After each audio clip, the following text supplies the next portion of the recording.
Hi, we're ready for Module 5.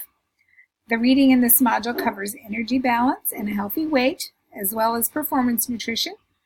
I expect that you're interested in these topics and that you won't have any problem engaging with them. I want to cover a few tips for success for the dietary analysis assignment in this module.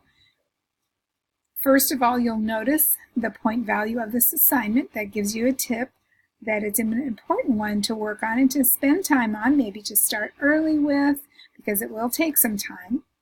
Second, just be sure and read and understand the instructions that are given in this assignment. They are quite detailed.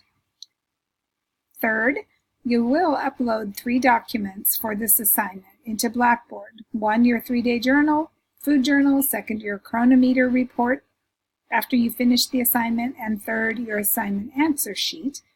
Pay particular attention to the format in which you're supposed to save those.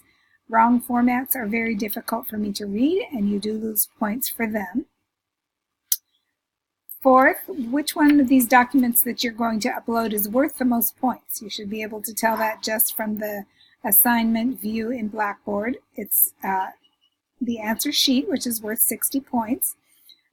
So you'll want to answer all the questions, and you'll want to particularly pay attention to which questions have the higher point values, so you be sure and answer those well as all of them, of course.